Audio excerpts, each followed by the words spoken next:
మొత్తం గుర్తొచ్చింది.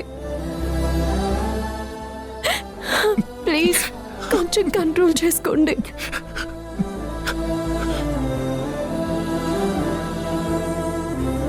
వసు, నేను నీ ఒళ్ళో పడుకోవచ్చా ప్లీజ్?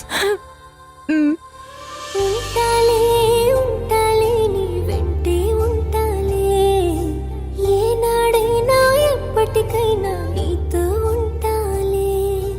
ఉంటాలే ఉంటాలే నీ వెంటే ఉంటాలే, నేడు రేపు ఏనాడు నీ జంటై ఉంటాలే. ఏనాడో రాసుండేలే కనుకే నీ తోడయ్యాలే, ఈ జన్మకు నాకు ఇంకేం కావాలి. చిరునవ్వుల తిరణాళ్ళంటి నీ ప్రేమను చవి చూసాలే, ఈ జన్మకు నాకు ఇంకేం కావాలి. వసు, ఇప్పుడు నాకు చాలా ప్రశాంతంగా ఉంది. హాయిగా పడుకోండి ధ్రువ సార్, ఇంకా ఏ టెన్షన్ పెట్టుకోకండి.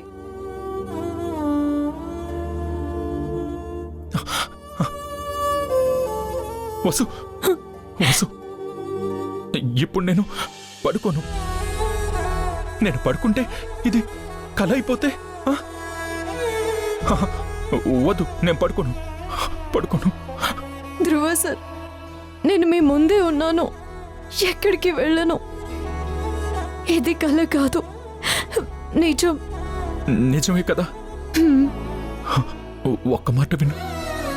ఆ రోజు నువ్వు అంశు వాళ్ళు పిలిస్తే మన ఇంటికి వచ్చినప్పుడు నా గదిలోకి రావద్దని నిన్ను గట్టిగా అరిచాను, గుర్తుందా? గుర్తుంది ధ్రువ సార్, బాగా గుర్తుంది. అప్పుడు ఆ గదిలో గోడల నిండా మన ఫోటోసే ఉన్నాయి వసు. అవి నువ్వలా చూడకూడదని నేను ఆ రోజు అలా ప్రవర్తించాను. అప్పుడు నువ్వు చిన్ని మోహం చేసుకుని బాధగా నా వైపు చూసావు. అప్పుడు నాకు చాలా బాధేసింది వసు. అలానే ఆ రోజు నువ్వు రోడ్డు మీద నన్ను హోటల్లో, అది నేను చెప్పా. ఇంకేమీ మాట్లాడకండి. నన్ను బాధ పెట్టిన ప్రతిసారి నాకంటే మీరే ఎక్కువ బాధపడి ఉంటారని నాకు తెలుసు. మీరు ఆ సిచ్యువేషన్స్ అన్నింటినీ చాలా మెచ్యూర్డ్గా హ్యాండిల్ చేశారు. నాకు చాలా గర్వంగా ఉంది. నిజంగా నేను మెచ్యూర్డ్గా చేశానా? నీకు ఇలా ఉండడమే కదా ఇష్టం? నన్ను ఇలానే కదా నువ్వు చూడాలనుకున్నావు? నిజంగా నన్ను చూసి నువ్వు గర్వంగా ఫీల్ అయ్యావా? అవుతాను సార్, చాలా అంటే చాలా. నేను మిమ్మల్ని చూడాలనుకున్న దానికంటే గొప్పగా మీరున్నారు. మీరు కాస్త ఏడు పాపండి, సరేనా? నువ్వు ఏడవకు.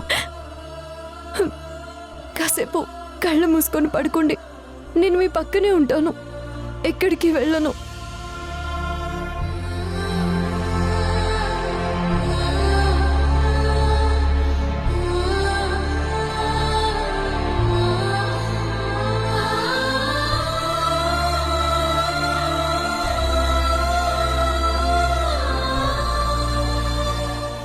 ధ్రువ సార్ ఒకసారి నాతో అన్నారు, ఈ జన్మలో నేను చనిపోయే ముందు 7 నిమిషాలు నువ్వే వసు అని.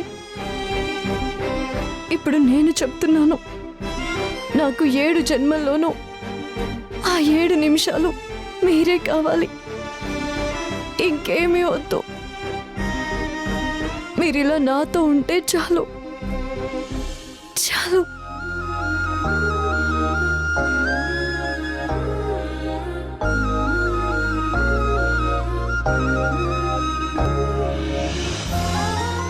ధ్రువ సార్, ఎవరైనా చూస్తారు, పైకి లేవండి.